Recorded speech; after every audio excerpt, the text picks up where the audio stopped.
FM 105.3MHz CPBC 가톨릭 평화방송입니다. HLQP. 지금은 완전히 새로운 폴더블 세상을 맞이할 시간. 갤럭시 Z 폴드 3, 플립 3. 삼성 갤럭시 Z 폴드 3, 플립 3가 5시를 알려드립니다.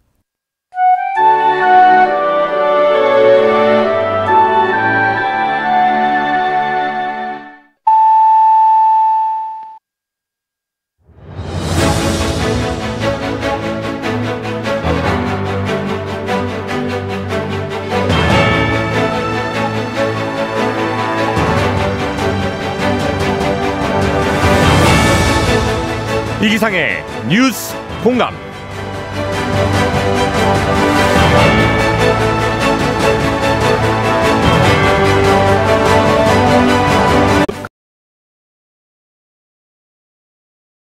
바르고 조금도 비뚤어짐이 없는 성질, 공평하고 정당한 것에 대한 줄임말, 이렇게 설명이 되어 있습니다. 굳이 깊이 생각을 하지 않아도 자연스럽고 당연한 이 말이 때로는 내로남불처럼 객관성을 잃어버린 채 지극히 주관적인 잣대에 쓰여지기도 하던데요. 한 주간을 시작하는 월요일, 여러분에게 공정의 잣대는 무엇인지 궁금합니다.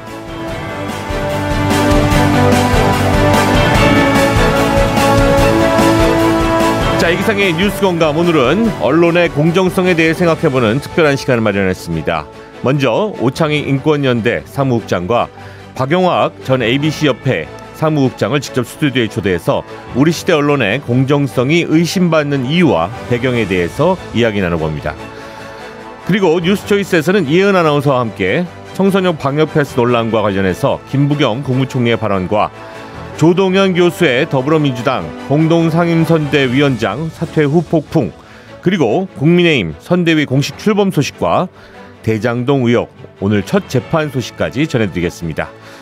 자, 월요일의 고정 코너죠. 가짜뉴스 대 진짜뉴스에서는요, 20대 대선 팩트체크 지침과 언론의 공정성에 대한 여야 당대표의 견해를 전민기 한국인사이트 연구소 팀장과 함께 이야기 나눠보겠습니다.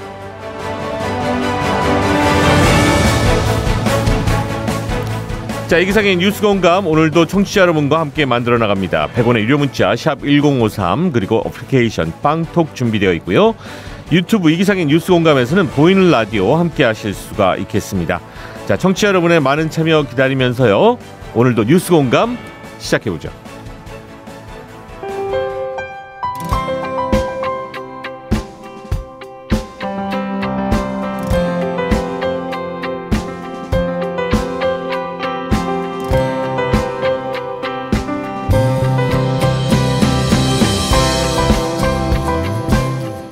마음 따뜻해지는 뉴스부터 화가 나는 뉴스까지 이혜은 아나운서와 함께합니다.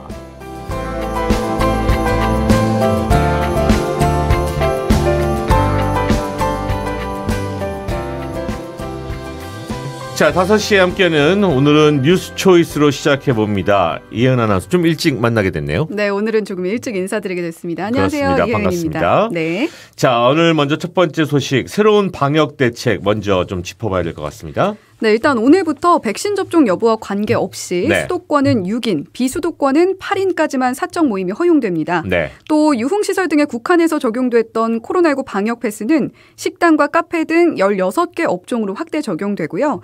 또 사적 모임 인원에서 허용되는 백신 미접종자는 4명에서 1명으로 줄어듭니다. 미접종자의 경우 임종을 위해 모이는 경우처럼 불가피한 상황을 제외하고는 2인 이상의 사적 모임이 금지됩니다. 네, 그러니까 사적 모임을 할 때 저는 이 부분이 조금 새롭더라고요. 사적 모임 인원에서 허용되는 백신 미접종자가 4명에서 1명으로 줄어들었다라는 얘기인 거죠. 네, 사실 이렇게 좀 계속 변동이 생기다 보니까 혼란이 좀 가중이 되고 있습니다. 이게 되씹어 보게 되잖아요. 네네. 이거 뭐였더라. 이거 지난번에는 맞습니다. 그렇습니다. 네, 일단 이번 방역 대책 하나하나 챙기기가 좀 벅찰 정도로 복잡한데요. 네. 방역 패스 미적용 시설과 방역 패스가 적용되는 시설, 이렇게 구분이 되면서 더 혼란스러운 모습입니다. 아하. 네, 우선 결혼식장, 장례식장, 놀이공원이나 워터파크, 백화점, 실내 스포츠 경기장 이런 곳들은 방역 패스 적용을 받지 않고요. 영화관, 공연장, 독서실, 스터디 카페, PC방 이런 곳들에는 방역 패스가 적용이 됩니다. 일단 현장에서 빚어질 혼란을 최소화하기 위해서 12일까지 일주일 동안은 계도 기간이 운영되기는 하는데 이번 방역 대책 발표하면서 이 청소년 방역 패스 이야기도 나왔거든요. 네네네. 이 부분이 좀 논란이 되고 있는 이게 모습입니다. 논란되고 있어요 지금. 네, 청소년은 현재 18세 이하에 대해선 방역 패스가 적용되지 않고 있는데 내년 2월부터 12세에서 18세 청소년에 대해서도 방역 패스를 적용할 것이다. 이런 이야기가 나왔고요. 네. 또 여기에 김부겸 총리가 오늘 중대본 회의를 주재하면서 백신 접종은 더 이상 선택이 될 수 없다면서 어르신, 학부모님, 청소년 여러분의 적극적인 동참에 간곡히 호소드린다 이렇게 말을 했습니다. 이 청소년들의 백신 접종을 강조한 건데 여론이 그렇게 긍정적이지만은 않은 상황입니다. 네, 지금 백신을 맞지 않은 청소년들이 꽤나 있기 때문에 지금 네. 이 문제거든요. 청소년들이 백신을 맞는 것이 옳으냐 그르냐 부모님들이 걱정을 하고 계시고 그러다 보니까 안 맞은 사람들도 많고 네. 안 맞은 사람들이 지금 2월 달까지 백신 패스가 없을 예정이기 때문에 네. 그렇다 그러면 지금 당장 맞아야 되고 그렇습니다. 예, 그렇다면 이거 억지로라도 맞아야지 되는 거 아니냐. 네, 그런 불안해도 의견이- 하고 있는 거고요. 네, 맞습니다. 네네. 김 총리는 방역 패스는 성인 10명 중 9명이 기본 접종을 마친 가운데 일상 곳곳의 감염 위협으로부터 미접종자를 보호하기 위한 조치다. 이렇게 말을 했는데요. 네. 이 방역 패스에 대한 비판론 알고 있습니다. 정부도. 네. 이 백신 접종률이 높아진 여러 나라에서 이미 방역 패스를 도입해서 폭넓게 시행을 하고 있다라면서 건강상의 이유로 접종을 마치지 못했다면 인근 보건소에서 예외 확인서를 발급받거나 PCR 검사를 받고서 시설을 이용할 수 있다. 이렇게 설명을 했습니다. 네네. 네, 또 고령층의 3차 접종, 청소년의 기본 접종률은 여전히 충분하지 않은 상황이라고 이야기를 해서 고령층의 부스터샷 또 청소년 접종을 강요하는 게 아니냐 이런 목소리가 나오고 있는 실정입니다. 네. 그러니까 맞고 싶지 않은 사람이 있는데 이것을 강요하는 것이 아니냐. 그것도 분명히 자유 의사에 따라서 해야 될 일 아니냐. 네. 뭐 이런 의견들이 있는 거죠. 자, 그런가 하면은 종교시설에서 방역 패스 적용을 확대하기는 어렵다라고 정부가 밝혔습니다. 네, 그렇습니다. 중수본 기자단 설명회에서 나온 이야기인데요. 이 현재 종교계와 백신 패스 적용 논의를 계속하고는 있지만 출입 제한과 관리에 어려운 측면이 있다면서 당장 적용하지 않을 것이란 점을 시사했습니다. 네, 알겠습니다. 자, 두 번째 소식 알아보겠습니다. 조동현 전 더불어민주당 대통령 선거 대책위원회 공동선대위원장 사퇴한 데에 대한 내용이 있죠. 네, 그렇습니다. 이재명 민주당 대선 후보의 1호 영입 인재였던 조 전 공동선대위원장이 혼외자 논란에 휩싸였죠. 지난 주말에 성폭력으로 원치 않는 임신을 하게 됐다. 이런 입장을 내놨습니다. 네네. 조 전 선대위원장은 서경대 군사학과 조교수이면서 30대 워킹맘이자 군사 우주산업 전문가로 큰 화제를 모았던 인물인데요. 조 전 선대위원장의 혼외자 논란은 유튜브 채널 가로세로 연구소를 통해서 처음 제기가 됐습니다. 네. 이후에 조 전 선대위원장은 3일 사퇴를 결정했고요. 당시 이재명 후보는 모든 책임은 후보인 제가 지겠다면서 조 전 선대위원장의 사의를 받아들이는 모습이었습니다. 네.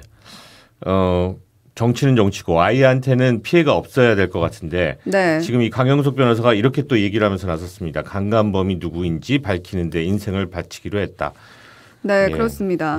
이 강 변호사는 어제 페이스북 글을 통해서 민주당은 도대체 가세연을 얼마나 바보로 알면 이런 입장문을 민주당 선대위 법률지원단 이름으로 내고 있는지라면서 조동현님 강간범이 누군지 밝히는데 인생을 바치기로 작심했다. 이런 입장을 내놨습니다.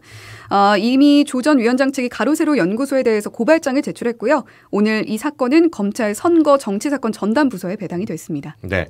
자, 다음 소식입니다. 국민의힘 선대위 관련 출범식이 있었습니다. 네, 오늘 윤석열 국민의힘 대선 후보의 선대위 출범식이 열렸습니다. 일단 윤 후보의 연설 전문을 보면요. 윤 후보는 오늘 무거운 마음으로 이 자리에 섰다면서 우선 코로나 확진자가 증가하고 있는 현실을 가장 먼저 언급했고요. 이후 집 없는 국민은 급등한 전세 보증금 또 월세 때문에 고통받고 집 있는 국민은 과중한 세금으로 고통받고 있다는 말로 부동산 정책에 대해서도 비판했습니다. 이후 정권 교체의 필요성을 언급했습니다. 최근에 그 선대위 구성과 관련해서 잡음들이 많았는데 어쨌든 출범은 됐네요. 네, 그렇습니다. 어제 윤 후보는 정권 교체라는 뜻만 같다면 함께 간다는 믿음으로 달려왔다면서 김종인, 이준석, 김병준 위원장과 단합된 힘을 보여주겠다 이렇게 강조를 했었죠. 오늘 원톱이라고 불리는 김종인 총괄 선대위원장, 이준석 대표, 김병준 상임선대위원장 모두 한자리에 모였고요. 또 많은 대학생들이 함께 참석을 했고 2030 세대를 대표하는 시민의 연설도 함께 준비하면서 청년을 중시하고 있다. 이런 메시지를 함께 내놓은 것으로 풀이됩니다. 네. 전체적인 선대위 면면도 한번 좀 들어보도록 하죠. 어떤 이름들이 보이는지. 네, 오늘 오전에 비공개 최고위원회가 열렸는데요. 여기서 추가 인선이 단행됐습니다. 어제 내정 사실이 발표됐던 일명 비니좌 노재승 씨와 박주선 전 국회 부의장이 공동 선대위원장에 임명됐고요. 선대위 내 조직들을 조율하고 김종인 총괄 선대위원장의 실무를 담당하게 돼 총괄 상황 본부장에는 임태희 전 비서실장이 임명됐습니다. 또 금태섭 윤희숙 전 의원 영입도 추진 중인데요. 이 중도 실용 기조를 강화하기 위한 것으로 풀이가 되고 있습니다. 인선을 둘러싼 논란도 있었습니다. 피부과 의사로 잘 알려진 함익병 원장 공동 선대위원장이 함께 내정이 됐었는데 여자는 국방의 의무를 지지 않으니 4분의 3만 권리를 행사해야 한다. 이런 과거 발언이 논란이 됐고 예. 네, 결국 영입 계획이 철회됐습니다. 네. 자, 마지막 소식입니다. 미얀마 관련된 소식이 준비되어 있네요. 네, 마지막 소식은 미얀마 관련 소식인데요. 어제 미얀마 양곤에서 기습 시위를 벌이던 시위대를 향해서 미얀마 군 트럭이 크게 다쳐 정부와 시위대의 대립 연일 격화되고 있는 모습입니다. 또 오늘 아웅산 수치 고문에 대한 첫 번째 법원 선고가 내려졌는데요. 미얀마 법원은 오늘 열린 재판에서 아웅산 수치 국가고문에게 선동 혐의 등을 적용해서 징역 4년을 선고했습니다. 군부는 지난해 11월 총선이 부정선거였다 이렇게 주장을 하면서 지난 2월 1일 쿠데타를 일으킨 직후 수치 고문을 가택 연금했던 적이 있었죠.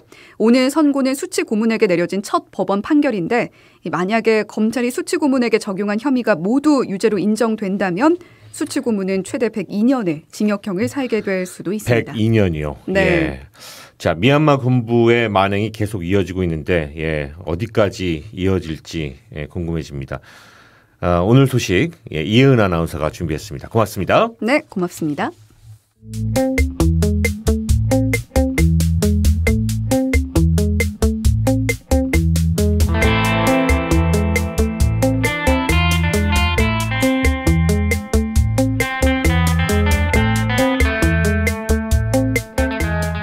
가짜뉴스 감별사 전민기 팀장이 콕 집어 팩트체크 해드립니다.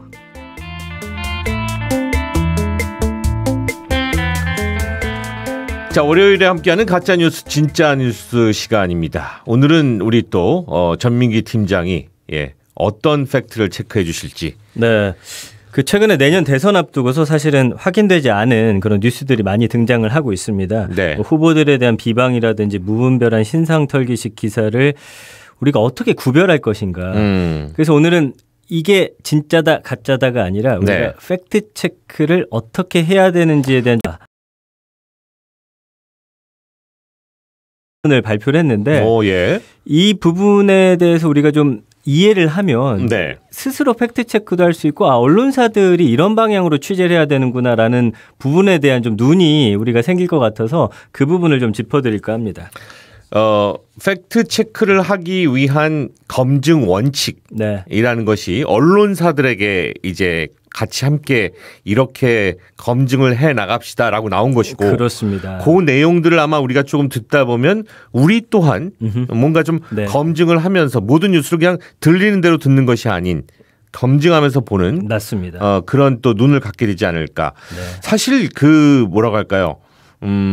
뉴스가 이게 지금 제대로 취재는 하고 하는 건지 싶은 그런 뉴스들이 막 한꺼번에 막 수백 개가 떠버리니까요. 요즘에 인터넷 언론사도 많고요. 그다음에 이제 좋은 기사의 어떤 기준이 조회수가 되는 경우가 좀 많아졌어요. 그러니까 그만큼 더 선정적인 기사, 눈에 띄는 타이틀. 그래서 사람들이 좀 많이 클릭하는 위주로 가다 보니까 좀 이런 문제들이 생긴 것 같고요. 그래서 이 팩트체크위원회가 최근 권고문을 발표한 걸 보니까 대선 과정에서 검증되지 않은 주장들을 돌출해서 갈등을 낳고 또 이런 주장을 팩트체크해서 보도하는 게 언론의 핵심 역할이다라고 이야기를 했습니다. 그래서 언론의 검증 능력이 탄탄할 때만이 우리는 시민들의 신뢰를 얻을 수 있을 것이다. 그렇죠. 어찌 보면 당연한 이야기거든요. 맞습니다. 그래서 이 팩트체크의 최고 의사결정기구인 팩트체크위원회가 학계하고 언론사 인사 한 14명 정도로 구성이 돼 있고 그래서 이런 사안들을 결정하는데 여기서 내놓은 권고문 좀 살펴보면 좀 흥미로운 지점이 많이 있습니다. 자, 권고문 내용을 좀 살펴보도록 하겠습니다. 예, 그 팩트 체크의 원칙을 준수할 것, 그리고 특정 정당이나 후보에 과도하게 치우치지 말고 다양한 후보들의 주장을 검증할 것.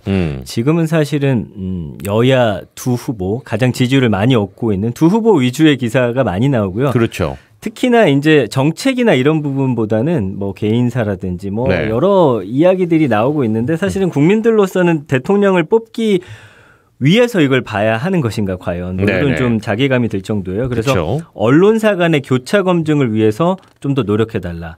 그래서 이 언론사의 정치적 입장과 관계없이 유권자의 선택 대상이 되는 모든 후보자의 사실 기반 정보가 검증의 대상이 돼야 된다. 네. 그리고 검증 대상을 넓히는 건 유권자에게 또 다양한 정보를 제공하는 것이고요.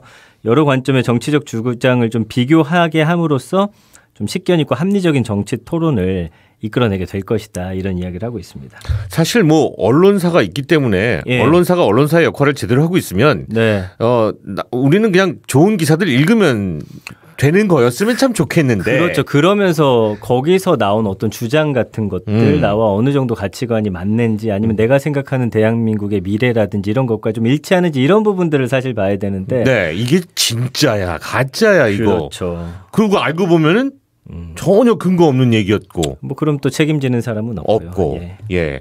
좀 더 자세히 들여다보도록 하죠. 그래서 이런 내용들이 있습니다. 팩트체크는 불편 부당성과 비당파성을 견지해야 된다. 좀 어려운 말인데요. 네네. 불편 부당성이라는 거는 절대적인 게 아니라 생산자의 의도가 투영된 상대적인 중립성. 그러니까 본인들은 이게 중립적이고 팩트라고 이야기를 하지만 그 안에 어떤 이 신문사의 의도가 들어가서는 안 된다라는 것이고요. 그렇죠. 비당파성이라는 거는 이제 하나의 입장, 사람, 정당, 이념을 뭐 방어한다든지 아니면 공격하는데 이 팩트체크 기법을 사용해서는 안 된다라는 것이에요. 그러니까 뭔가 의도를 가지고 이것이 사실인지 아닌지라고 얘기를 하는데 사실은 알고 보면은 사실을 얘기하려고 하는 의도보다는 뭔가 얘기하고 싶은 게 있는 거예요. 그렇습니다. 네네. 예, 그리고 정확히 지금 짚어주셨고요. 네. 그다음에 이제 팩트체크의 검증 대상은 실질적인 근거를 동원해서 사실성을 가릴 수 있어야 된다는 거죠. 그래서 네. 의견은 검증 대상이 될 수 없다라는 거고요.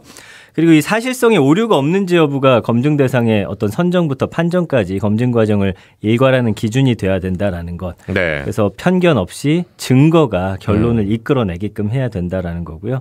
그리고 이 팩트체크의 근거 자료들은 확인 가능하게 우리 뉴스를 소비하는 분들에게 공개가 돼야 된다는 거죠. 그래서 팩트체크를 하는 주체는 취재에 또 안전에 위협이 되지 않는 한 이 검증에 사용한 근거를 최대한 구체적으로 밝히고요. 만약에 오류가 있을 수가 있잖아요. 그렇게 된다면 이거를 정직하게 수정하고 공개적으로 알려야 된다. 그래야겠죠. 예, 이 부분이에요. 그래서 사실 여기서 권고한 대로만 내용이 지켜진다라고 하면 정말 좋지 않을까라는 생각이 드는데 사실 이거가 다 지켜지기는 뭐 쉽진 않겠지만 방향성은 이렇게 가는 게 맞다라는 것이죠. 네네. 뭐 얼마 전에 그 이준석 대표 그리고 송영길 대표 양당의 대표들이 이와 관련돼서 또 언론에 대한 입장을 드러낸 바도 있습니다. 맞습니다. 그 100분 토론에 나와서 여기에 대한 이야기를 했어요. 그 진행자가 현재 대한민국에서 가장 팩트를 잘 짚어주는 매체가 무엇이냐라고 질문을 했거든요. 그리고 어떤 언론이 공정하다라고 보느냐에 대해서 양당 대표가 여기에 대한 이야기를 했습니다. 네네, 궁금합니다. 이준석 대표 뭐라고 했죠? 그 매체마다 각자의 의미가 있다라는 거죠. 그래서 언론이라고 하는데 언론의 론의 기능을 부정적으로 보는 경향이 있다. 그래서 공정해야 된다, 중립적이어야 한다라는 거고요. 언론은 다양하게 존재하고 취사 선택을 하는 언론이지 옳고 그름은 아니다라는 거예요. 그래서 언론의 자유를 최대한 이제 부여하고 그들이 주장하는 것들을 이 소비자들이 취사 선택하는 게 맞다. 내 생각과 일치하거나 이런 부분에 대해서. 네네. 그래서 사실은 이 정치라고 하는 게 결국에는 이런 언론을 좀 능수논란하게 활용하고 어느 곳 좋은 매체는 인터뷰하고 여긴 안 하고 이러면 안 된다. 그래서 양쪽을 또 균형 있게 정치는 이야기를 해주고 그 부분에 대한 해석은 다를 수 있으나 그것은 소비자, 그러니까 우리 국민들이 판단을 해야 된다라는 어떤 주장을 하고 있습니다. 근데 이게 취사 선택을 해야 되는 그 샘플들이 너무 말도 안 되게 난무하고 있으니까 그렇죠. 이거를 지금 국민들이 알아서 취사 선택을 하시면 될 것 같아요. 라고 얘기하기에는 말이죠. 자, 언론의 자유는 저는 보장이 되는 게 맞다고 봅니다. 근데 아까 이제 권고문서에서 본 것처럼 어느 정도의 팩트 체크를 기반으로 해서 사실인지 아닌지, 그리고 여기에 대한 뭐 각 신문사만의 어떤 이 언론을 바라보는 방향은 있다라고 봐요. 논조는 있을 수 있죠. 그러나 그 논조에 맞추기 위해서 팩트가 왜곡돼서는 안 된다라는 데는 사실은 동의하고 있는 부분이기 때문에 아무튼 요지는 좀 잘 파악을 해야 될 것 같습니다. 그렇습니다. 여기에 또 이제 옐로우 저널리즘까지 뭐 유튜브를 비롯해서 여러 가지 이제 미디어가 생기다 보니까 더 큰 문제들이 생기고 있고요. 송영길 대표는 또 어떤 입장인가요? 우리나라 언론 자유가 아시아에서 최고로 높은데 신뢰성은 최하위다라는 이야기를 해요. 그래서 언론의 자유는 중요한데 언론에게 특권 주고 특별하게 보호하는 이유는 언론이 가진 공공성 때문에 그런 거다.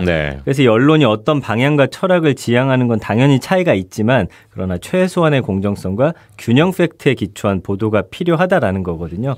그래서 지금 오늘 제가 여러분들에게 이야기하는 내용은 두 당의 어떤 대표의 입장도 비슷합니다. 그 발언의 어떤 무게중심을 어디에 두느냐의 차이일 뿐인 것이죠. 기본적인 방향성은 뭐 당연히 다 같습니다. 공정해야 된다. 맞습니다. 그런데 그것에 대한 여러 가지 입장이 자기가 서 있는 위치에 따라서 조금씩 다르게 보이는 것이기 때문에 자, 오늘 끝으로 이 내용 좀 한번 정리해 보도록 하죠. 자, 오늘 어쨌든 이 권고문이 뭐 강제적 구속력은 없습니다. 그렇지만 우리가 알아야 할 점들은 이런 부분을 기반으로 해서 좋은 기사라고 생각되는 것들, 공정하고 정말 팩트체크 잘한 것들의 조회수를 올려줌으로 인해서 그 언론사들이 국민들이 이런 기사를 좋아하는구나가 사실 인식이 돼야 될 것 같아요. 그게 어떻게 보면은 사실 언론사 스스로가 하는 게 가장 중요하지만 국민들도 거기에 힘을 보탤 수 있다라는 것이거든요. 그래서 오늘 저와 함께 이 방송 들으신 분들은 그 부분을 좀 잘 견지하셔서 이 제대로 된 언론 속에서 우리가 또 20대 대선을 맞이할 수 있게끔 우리의 노력도 좀 필요하다라는 게 저의 생각입니다. 전 국민이 좀 깨어 있지 않으면 안 될 그런 언론이 되지 않으면 안 될 그런 또 상황에 와 있는 것 같습니다. 자, 오늘도 전민기 팀장과 함께했습니다. 한국인사이트 연구소의 전민기 팀장 고맙습니다. 감사합니다.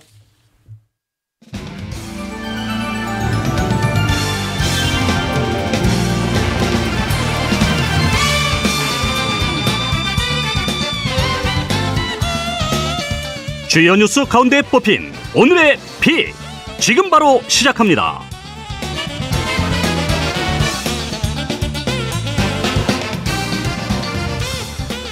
자, 언론이라고 하면은 텔레비전과 라디오 그리고 또 신문과 잡지만을 의미하던 시대가 있었습니다. 하지만 언론 미디어 환경이 다양화되면서 소위 말하는 메이저 언론사 외에도 뉴스 통신과 또 인터넷 언론까지 저마다 개성과 목표를 가진 그런 다양한 언론사들이 넘쳐나고 있죠.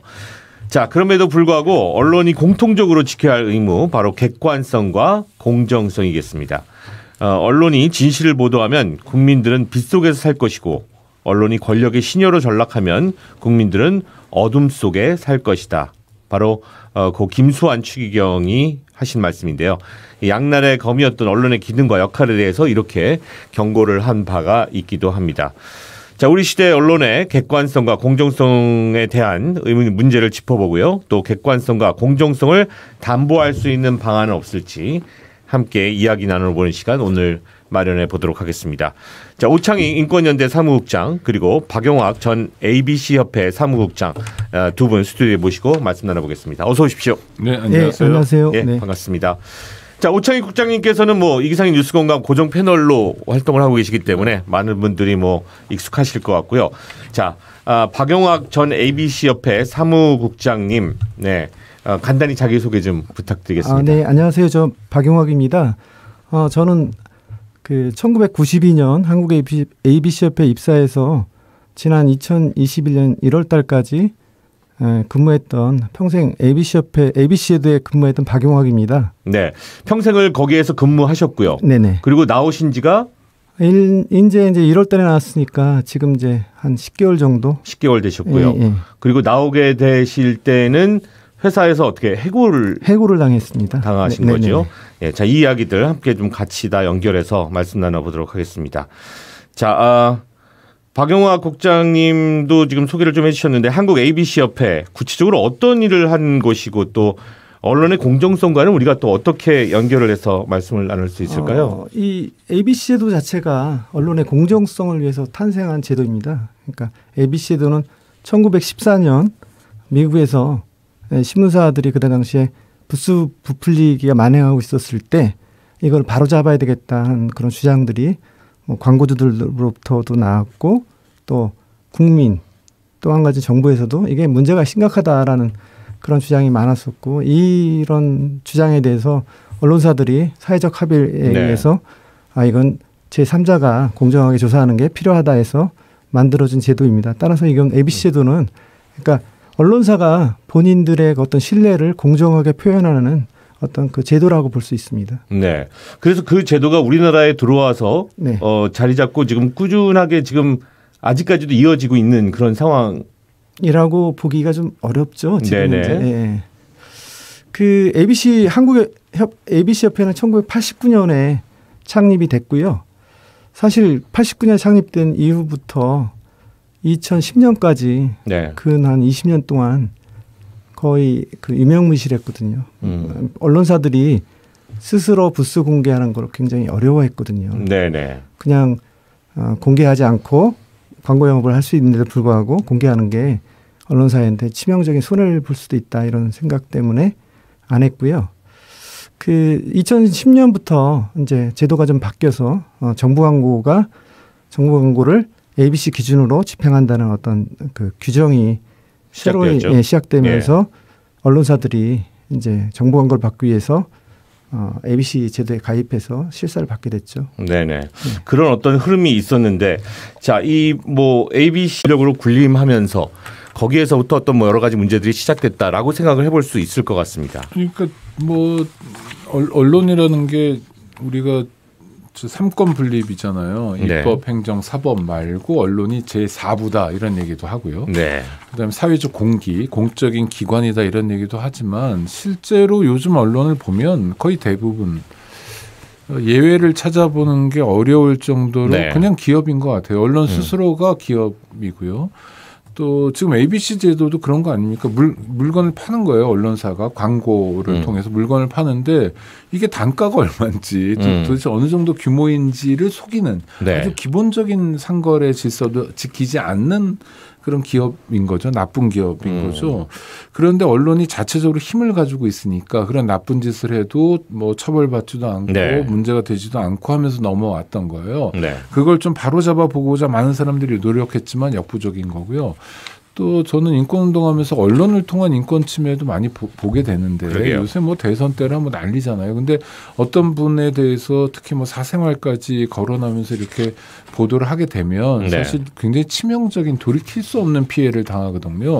그걸 가지고 나중에 뭐 법률적인 쟁송을 해봐야 뭐 손해배상 청구 소송에서 이긴다 하더라도 한참 지난 뒤고 피해받은 본인의 인권은 다 지나간 얘기죠. 즉각적으로 지금 사회적으로 명예살인이랄까 뭐 이런 정도의 피해를 당하는데 그것에 대한 가름은 몇 년 뒤에 하거든요. 그래서 이 정의 중에 지연된 정의, 늦게 실현되는 정의는 정의도 아니다라고 얘기하는데 하여튼 이런 면에서 언론이 주는 해악도 굉장히 적지 않다고 봅니다.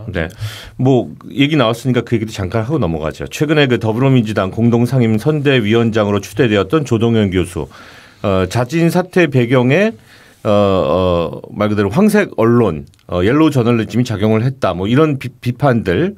거기에서부터 시작이 됐다라는 얘기가 있거든요. 아니, 그러니까 황색 언론이라고 얘기하는 것도 좀 민망한데요. 유튜브 언론 이게 언론인가요? 라는 뭐 새로운 형식의 언론은 끊임없이 출연하는데 약간 어떤 뭐 사악한 집단들이 있는 것 같아요. 왜냐하면 유튜브 특성이 주목을 많이 받아야 수익을 창출하는 구조여서 한쪽 진영에 치우친다거나 또는 뭐 사실이 아니더라도 굉장히 과장되게 얘기한다거나 심지어 뭐 욕설을 하는 경우도 되게 많고 그런데 지금 문제가 됐던 건 강용석 씨라고 전에 국회의원 했던 분이 하시는 가로세로 연구소가 대표적이죠. 그러니까 혐오, 증오 이런 거 조장합니다. 그러니까 신경 쓰는 건 딱 하나밖에 없어요. 사람들의 시선을 많이 끄는 거고 그러기 위해서 매우 자극적인 얘기도 하는데 뭐 근거 없더라도 인격 살인이더라도 사생활 문제여도 아무 상관없다고 그냥 얘기하는 겁니다. 특히 이번에 나쁜 건 그 조동현 교수에 대한 공격만이 아니라 그 어린 애들에 대해서까지 신상을 털었거든요. 그 부분에 대해서는 좀 공부를 하시는 분들이 너무나 많은 것 같습니다. 이건 정말 아니다. 굉장히 나쁜 사례고요.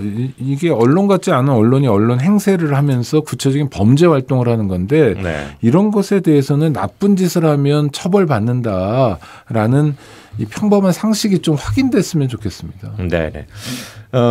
지금 그 국회 언론미디어제도 개선 특별위원회라는 것이 만들어져서 언론미디어 제도와 또 관련된 여러 가지 쟁점들이 논의되고 있는 상태입니다. 국회 언론미디어제도 개선 특별위원회 소속 여야 의원들 차례로 연결해서 저희들이 한번 이야기를 나눠보도록 하겠습니다. 먼저 국회 문화체육관광위원회 위원이자 국회 언론미디어제도 개선 특별위원회 위원인 최영두 의원, 국민의힘 의원 전화 연결되어 있습니다. 여보세요? 네, 안녕하십니까? 네, 안녕하십니까? 지금 이제 언론 미디어 제도 개선 특위 활동 시한이 한 달가 채 남지 않았습니다. 지금 이 관련 쟁점들 현안들 어떻게 좀 가닥이 잡히고 있나요? 이게 굉장히 큰 다양한 쟁점, 조금 전에 또 출연자도 말씀하셨습니다만 네네. 예상치 못했던 그런 점들, 그리고 앞에 이야기했던 그런 언론 미디어에 대해서는 지금 그분들 구속되기도 했습니다. 무책임한 그리고 신상 틀기라든가 이런 것에 대해서는 지금 우리가 명예훼손으로 처벌도 하고 구속도 하고 손해배상도 합니다. 네네. 그렇기 때문에 법에 따라서 엄정하게 처리해 넣을 생각을 하고요. 네.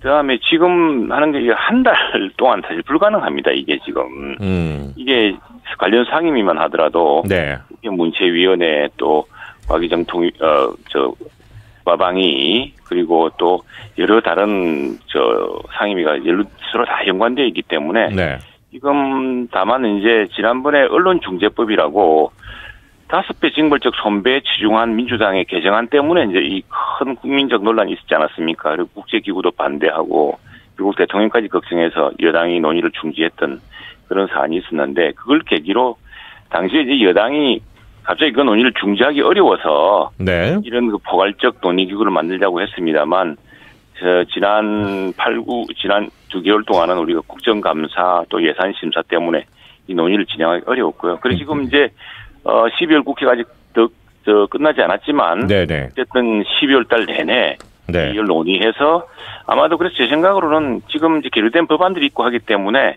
결국 특히 제도 개선 이것도 법을 통해서 입법을 통해서 해결될 문제거든요. 전반적으로 이 문제에 대한 큰 어떤 범위에서 검토 같이 토론을 한 뒤에 다시 각 상임위에서 다시 논의하는 이런 절차가 있을 겁니다. 오늘 지금 바로 그 미디어 거버넌스 KBS 사장은 어떻게 뽑을 것인가 이 문제에 대한 지금 공청회가 진행 중입니다. 지금 그와 관련돼서 뭐 100여 분의 전문가 추천위원회, 시민 추천위원회 구성해서 공영방송 사장 이사 선임 절차를 만들어 나가겠다. 이런 개정안이 발의될 예정이란 이거에 대해서는 어떻게 보십니까? 그것도 이제 과방위에서 상임위에서 국회는 상임위 중심주의입니다. 상임위를 벗어나서 논의될 수 없는 것이고 왜냐하면 국민들이 선거를 통해서 그게 대의 정치 아니겠습니까? 위임한 것인데 저는 우선 물어보고 싶습니다. 과연 공정하고 중립적인 방송, 우리 지금 KBS 이런 논의가 일어난 것 자체가 그 KBS의 공영방송의 중립성이 굉장히 심각히 지금 의심받는 그런 상황 때문에 비롯된 논의 아니겠습니까? 뭐 여든 야든 또는 그 진보든 보수든 많은 국민들이 KBS 사장을 임명하는 방식에 대해서 굉장히 많은 의구심이 있고 또 KBS 사장이 되면은 한편의 사람들이 완전히 뭐 숙청당하다시피 하고 또 다른 한편 사람들이 득세하고 이게 무슨 이제는 마치 6.25 때 무슨 서로 편싸움하던 것도 아니고 이런 국민이 세금을 거두줘서 유지하는 공영방송의 행태가 너무 심각하지 않습니까? 그리고 또 하나는 그 연봉 KBS 사장이 종종 이제 이야기하고 있습니다만 그 굉장히 큰 연봉에 대해서 과연 그 도덕적 개인은 없느냐, KBS의 이런 그 적자 구조 이런 걸 어떻게 할 것이냐 이런 문제 등등이 한꺼번에 논의될 복잡한 사안인데 그걸 100명의 국민위원으로 그게 국민을 어떻게 대표합니까 그분들이 지금 국회의원 선거를 통해서 대의 정치를 통해서 굉장히 불만스럽지만 어쨌거나 대의 정치라는 과정을 통해서 국회의원을 뽑고 그 국회의원이 관련 법을 만들고 하는 것이 민주주의 지금 대의 정치의 본질 아니겠습니까? 이게 어떤 대안을 말씀하고 계신 건가요, 그러면은? 저희들은 지금 이 경우에 제가 볼 때는 오히려 BBC라든가 NHK 같은 경우는 어떻게 뽑는지를 저희들은 봐야 될 것 같습니다. 그러나 그래서는 적어도 이런 중립성, 공정성 문제에 대한 논란이 적거든요. 그걸 보고 해야 되는데 갑자기 100명이 어떻게 국민을 대표합니까? 그렇습니까? 그런 의견도 있으시군요. 그런 논의 자체가 상당히 오히려 더 큰 논란, 기본적인 지금 현재의 방식보다 더 후퇴할 수 있는 그런 문제는 그럴 것이다. 라는 생각을 하신다는 말씀이고요. 기사형 광고 이 논란도 뜨거운 것 같습니다. 기사인지 광고인지 모호한 그런 기사형 광고의 문제점, 이 부분에 대해서 어떤 법적인 제재 조항이 필요하지 않을까요? 그런 부분은 이제 사실 언론사의 책임 문제죠. 그것이 공정하고 또 중립적이고 또 엄정한 객관적 사실에 근거해야 되는데 그걸 근거하지 않고 그렇게 하는 것은 그렇게 근거하지 않은 것은 굉장히 문제입니다. 지금 제가 질문 차례가 다 돼가지고. 그러세요. 그런데 그래서 그 문제는 뭐 언론사의 그 책임 문제이고 또 언론사의 신뢰의 문제이기 때문에 그 여러 가지 자율 규제를 지금 그래서 자율 규제 때문에 이 포털에서 어느 언론사가 지금 그 퇴출당하지 않았습니까? 그런 부분은 연합뉴스에 말씀하시는데 언론 환경. 그게 또 하나의 문제는 비단 그 문제뿐 아니라 콘텐츠가 제대로 아무리 좋은 기사를 써도 좋은 기사가 제대로 값을 이렇게 받지 못하는 그런 구조 때문에 광고를 실어서 광고를 받는 이런 형식으로 되는 게 문제점 아니겠습니까? 그래서 이제는 콘텐츠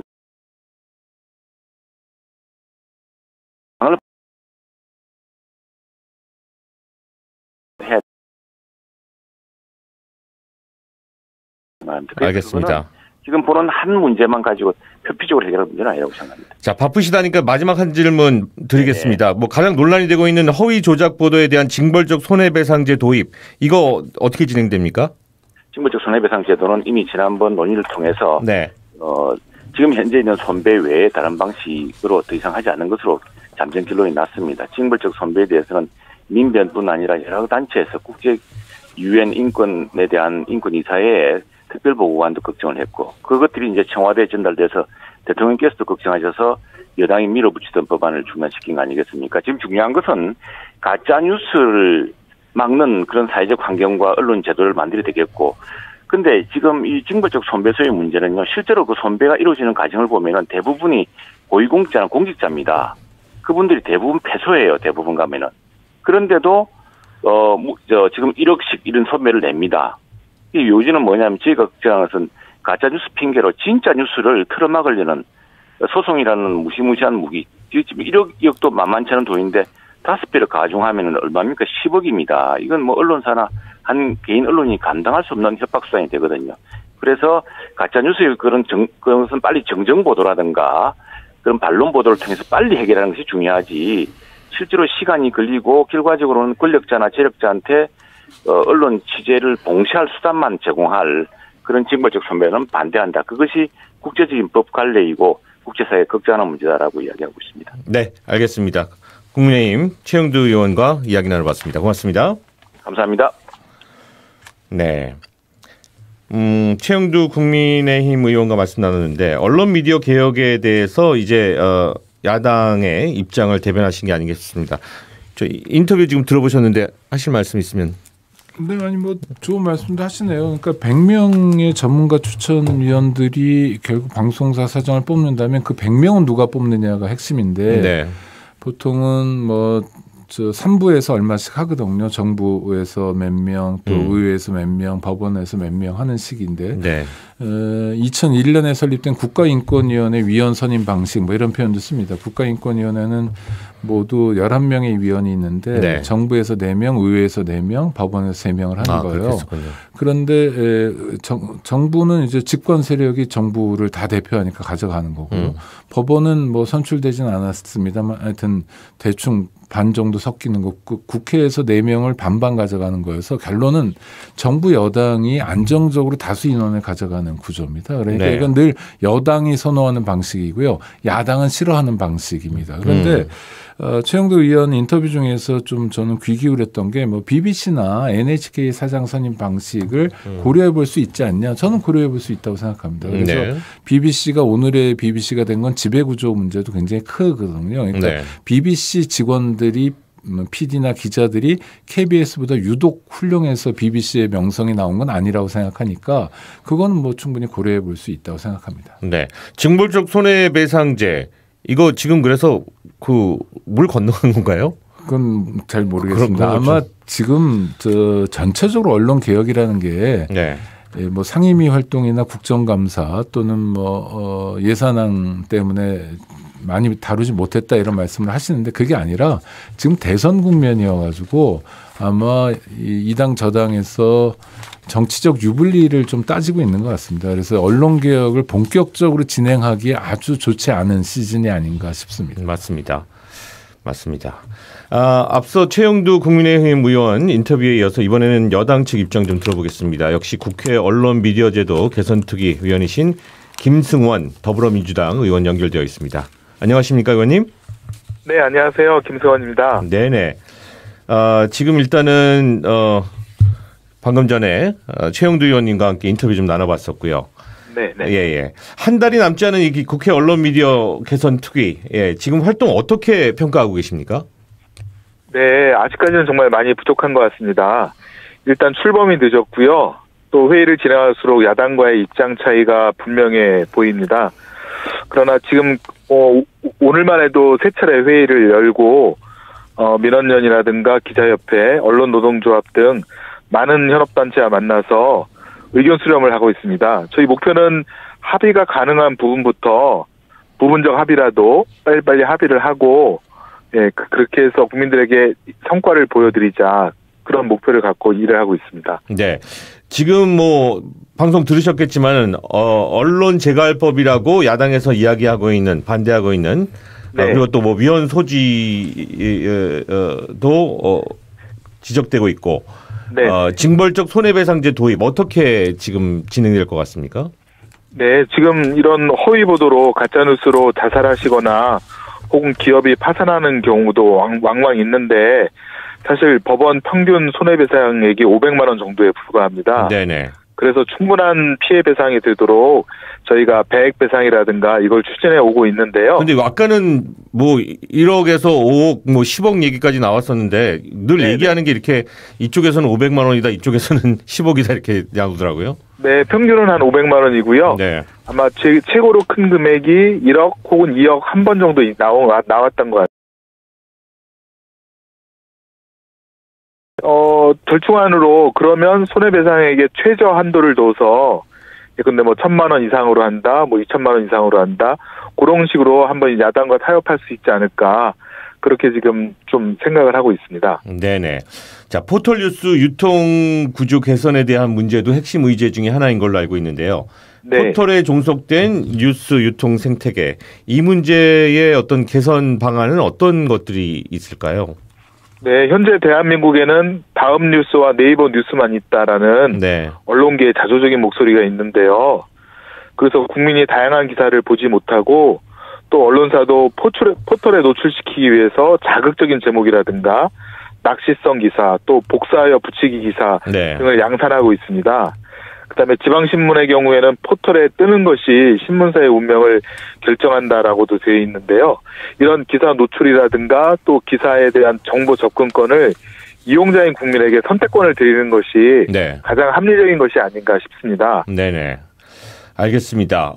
지금 그 의원님께서는 특별히 그 일간 신문사와 ABC 협회 그 유가부수 조작에 대한 문제점 지적하고 나오셨던 걸로 알고 있는데요.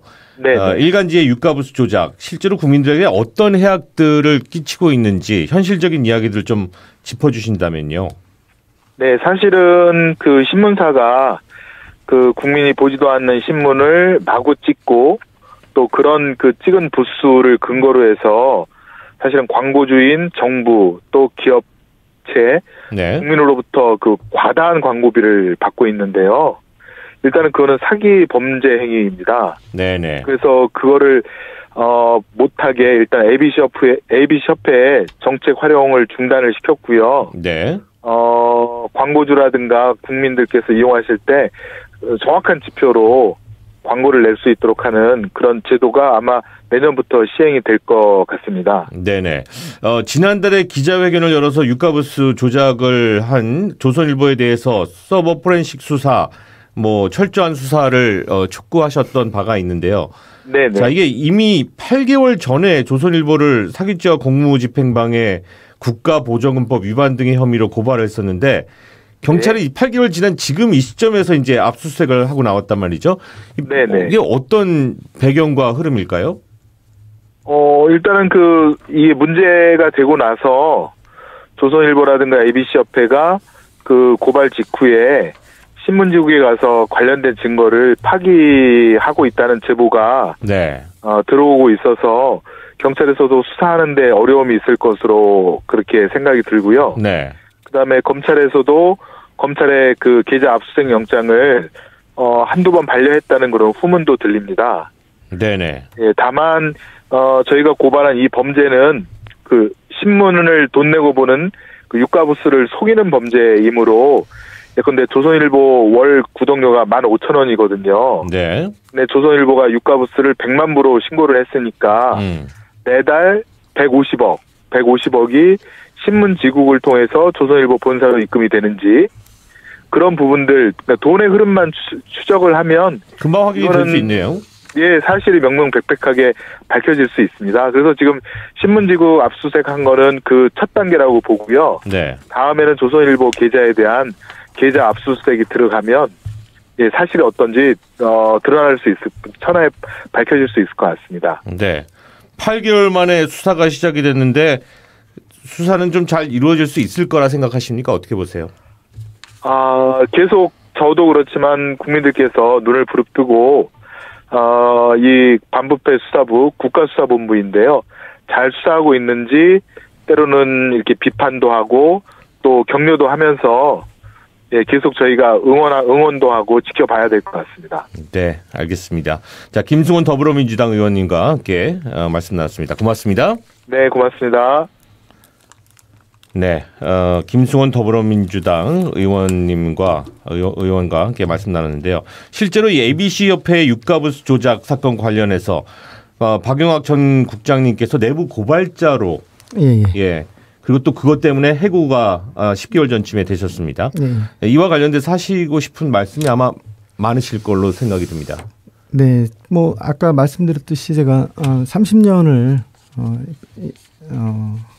근무했던 직장에서 이런 뭐 본부를 망각하고 부수를 조작한 그런 일로 해서 그 나오게 됐으니까 제가 참 여러 가지로 그 자괴감도 들고 또 한 가지는 뭐 이런 우리가 그 우리 조직이 그럼에도 불구하고 그 어떤 사회나 국가에 기여하고 있다는 생각을 가지고 근무했었는데 그런 자긍심이 산산조각이 났다는 것에 대해서 저도 굉장히 괴로웠고요. 네네.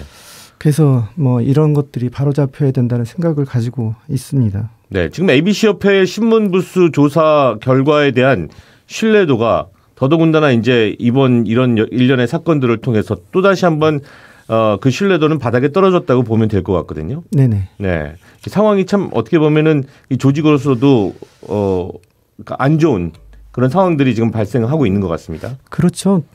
이게 제가 사실은 뭐 업무 사무국장이었지만은 2015년부터는 사실 부수공사 업무에서 사실상 배제가 됐습니다. 그래서 내역을 잘 몰랐는데 제가 이런 부분이 너무 심각한 문제라고 알게 된 거는 작년 한 10월 달 정도에 알게 됐습니다. 그러니까 신문이 지국에 부수를 보내주면 그 부분에서 일부가 어쩔 수 없이 유료부수할 수 없는 어떤 그런 그 준비를 위해서나 확장을 위해서나 잔여지가 남아있게 마련이거든요. 근데 우리가 그냥 버젓이 발표한 자료에 의하면 모 신문은 100부를 지국에 보내면 한 96부가 유료부수라고 독자들로부터 돈을 받았거나 돈을 받기로 약속한 그런 부수라고 발표했습니다. 사실은 ABC 제도를 모르시는 분들은 뭐 이게 가능할지라고 생각할 수도 있는데 사실 우리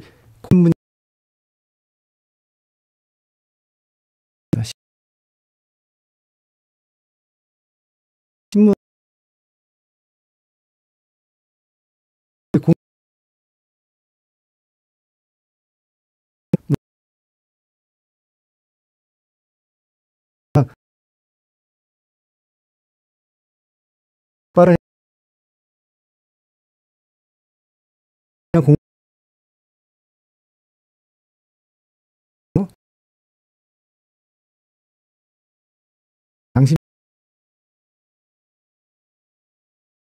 일이거든요. 네, 이 같은 맥락에서 그 동남아를 비롯한 외국에서 어디선가 갑자기 발견된 우리나라 신문들, 새 신문들 이만큼 쌓여 있는 거 맞습니다. 예, 그러니까 통상적으로 그 파지로 나오는 그러니까 이제 그 신문사에서 보낸 포장 자체로 나간 것들은 취급하기 편하니까 그냥 그 수집해서 그러니까 이를테면 파지상이 신문사에서 이제 배송 차량이 오면은 동시에 파지 차량이 따라다니면서 그 신문지국에서 필요 없는 신문을 실어서 간편한 거죠. 수출하는 거죠. 그래서 네, 그렇게 하는 거고요.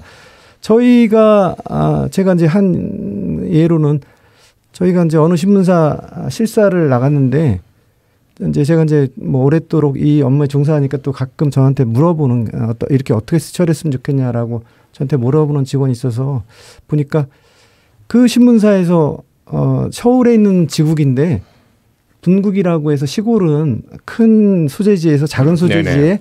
약간의 이제 사이드 뭐랄까 지점처럼 이렇게 자기가 분국을 운영하는 경우가 있는데 서울은 그게 없거든요. 근데 그런 게 있다고 주장하면서 한 달 통장을 보내왔어요. 그러니까 유료부스다 이거 인정해달라. 그래서 보니까 제가 이렇게 보니까 금액이 통상적으로 그러면 진짜 분국이라면 일정 금액을 매번 보내거든요. 네. 근데 여기는 그 변동 단 단위로 변하더라고요. 이거 아무래도 파지 같다. 파지값 수익 같다. 그래서 그거를 여러 문제들이 있었네요. 그렇게. 네, 그렇죠. 그래서 그러니까 좀 궁금한 게 그러니까 어떤 신문사가 100만 부라고 거짓말을 해요. 네네. 그런데 실제로 찍는 건 100만 부가 아니라 뭐 그거보다 적은 부수를 찍고 네네. 그래서 속이는 거 아닙니까? 네네. 광고 단가를 네네. 올리고 네네. 그래서 정부와 기업이 손해보고 있는 구조인데 네네. 그럼 100만 부를 찍는다고 말만 하고 실제로 10만 부 찍으면 되잖아요. 그런데 왜 파지로 할 거를 이렇게 많이 인쇄를 하는 거죠? 일단은 그러니까 어떤 거짓말을 위해서 그 파지를 생산하는 건지. 제일 중요한 거는 유료부스를 높게 평가를 받기 위해서는 일단 찍어야 되지 않습니까? 그러니까 찍은 것에 대한 누군가의 검사는 있나 보네요. 네. 아 그렇군요. 네. 찍은 거는 가끔 누가 들여다 봅니까? 우리가 이제 조사를 ABC에서 하는데요. 원가 계산이 되거든요. 찍은 거는 용지는 이게 평량이라고 해서 원가 투입한 원가가 정확하게 나와요. 용지에 대한 원가 계산 정도는 되기 때문에 그것을 판단으로 해서 몇 부 정도가 나왔다는 것은 가능할 수가 있다는 얘기가. 그러니까 이게 사실 이런 부분들에 대해서 우리가 모르고 있는 부분들이 너무나 많고 이게 막 갑자기 왜 동남아에서 우리나라 신문이 굴러다니고 있을까? 기가 막히더라고요. 묶음 자체로 그냥 바로 수출된다는 거 아닙니까? 아주 그냥 루트가 잘 만들어져 있는 것 같아요. 자, ABC 협회 자체적인 쇄신이 쉽지 않았던 것 같고요. 자, 이 신뢰성을 이런 ABC 협회에서는 아직까지도 어떤 역할들, 어떤 변화들 가져야 될까요? 당연히 그 조직이 우리가 아까 말씀드린 대로 제3자 감사 조직은 실질적으로 제일 중요한 거는 독립성입니다. 독립적으로 어떤 일을 할 수 있어야 되는데 사실 우리 ABC 협회는 지금 독립적인 기능이 없다고 보시면 됩니다.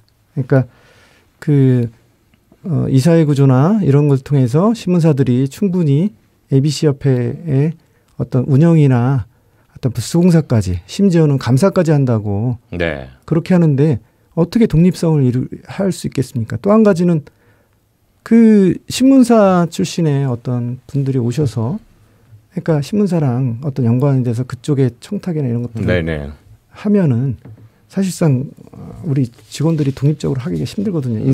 인사를 가진 분들이 그렇게 저기를 하니까 그런 것들이 지금 ABC에 대해서 가지고 있는 최대 문제고요. 거기 우리 직원들도 마찬가지로 거기에서 구성원들도 그런 우리의 본분을 망각하고 그런 거에 대해서 권력에 어떤 편승하거나 이런 것들이 그런 경우들도 생겨나고 있는 것 같고요. 문제가 되는 거죠. 알겠습니다. 이 ABC 협회의 유가부수 조작 이 사건에 대해서도 한번 좀 오늘 많은 이야기를 좀 들어봤습니다. 언론의 객관성, 공정성 이 담보하기 위한 여러 가지 노력들, 사회적 책임이 있는 언론사의 노력들이 필요하지 않을까 싶은데 이 쉽지 않은 부분인 것 같습니다. 자율적으로는 저는 불가능하다고 생각합니다. 언론을 하는 이유가 정말 사회의 정의를 위해서 하는 분들도 아주 조금은 있는 것 같은데 그냥 기업일 뿐이거든요. 게다가 요즘은 건설 회사 같은 데서 언론사를 인수하는 경우가 너무 많아요. 어떤 건설 회사가 지역 방송을 인수했는데 2년 동안 그 건설 회사가 보도된 게 두 건이었대요. 그 전에는 2년 동안 2건, 그 이후에는 1건, 그 이후에는 매년 35건. 그러니까 어마어마한 스피커를 갖는 거죠. 그럼요. 그러니까 언론사가 사실은 뭐 일간지 같은 게 크게 비싸지 않거든요. 이번에 호반건설이 서울신문 인수할 때도 600억 원인가를 썼대는데 이게 서민들 입장에서 어마어마한 돈이지만 건설사로서는 충분히 투자할 만한 거고 그렇기 때문에 정부에 의한 엄정한 그 통제가 있어야 되는데 정부가 언론을 너무 두려워하는 것 같습니다. 네, 알겠습니다. 오늘 이상의 뉴스 공감 언론의 공정성에 대한 여러 가지 문제들 이야기 나눠봤습니다. 함께해 주신 모든 여러분께 다시 한번 감사드리겠군요. 이상의 뉴스 공감도 여러분과 함께 하도록 하겠습니다. 내일 찾아뵙겠습니다. 여러분 안녕히 계십시오.